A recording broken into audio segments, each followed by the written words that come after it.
The linear plot is perhaps the most common form of plot structure in theater art. Because it seems to flow in a manner similar to life itself, it's easy to relate to. But the linear plot isn't the only structure that has been successful. Another plot structure that has been effectively used is the episodic plot. The episodic plot can be identified as a plot structure that presents its dramatic action in a series of episodes.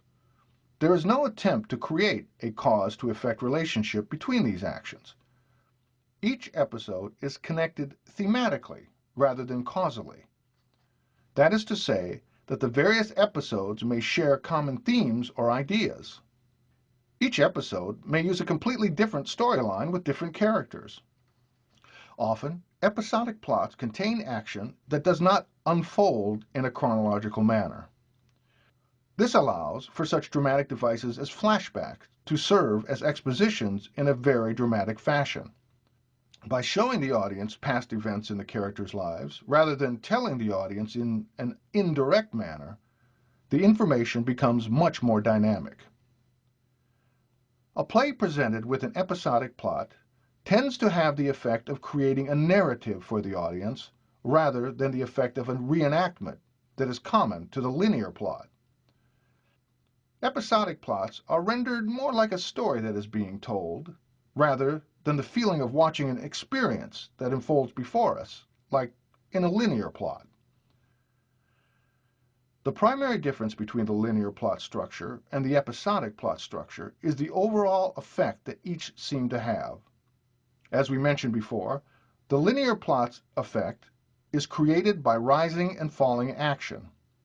On the other hand, the episodic plot seems to create an accumulative effect.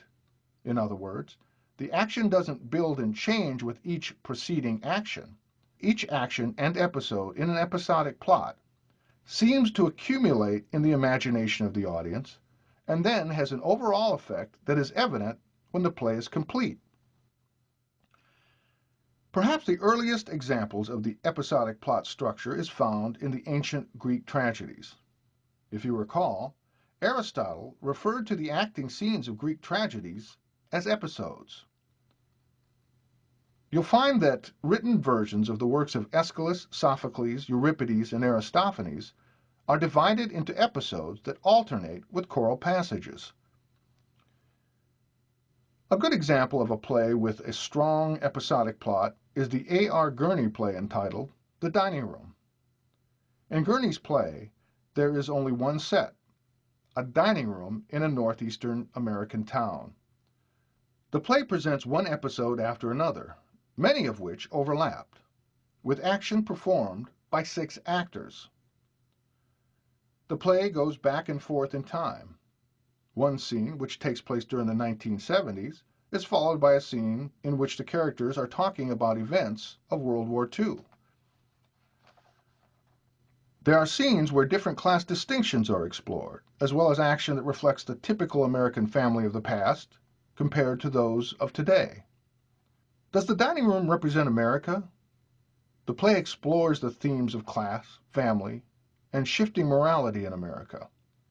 At the end of the evening, the play's accumulative effect has presented a number of different ideas and experiences for us to explore and digest.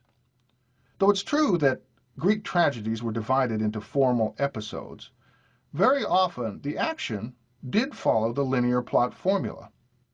In most cases, the ancient Greek tragedies utilized a blend of both types of plot structures, linear and episodic. Romeo and Juliet is another example of a plot that seems to blend elements of both the linear and episodic plots. We were able to identify the points of linear plot structure in our analysis of Shakespeare's play, but if we take a closer look at the structure, we'll see that the play does seem to unfold one episode at a time. One of the reasons that Shakespeare is considered a genius is that he seems to do many things at one time in his plays. He blends plot structures, and, as a result, his plays seem to exude power in their seeming lack of structure. As you experience theater in the future, take notice of how the playwright has structured the action of his plays. Take note as to how he has put together dramatic action to catch your interest. Or perhaps it's structured to challenge your notion of linear thinking. In this way, you're presented with a play that is often both intriguing and informative. That brings us to the end of our discussion of playwriting.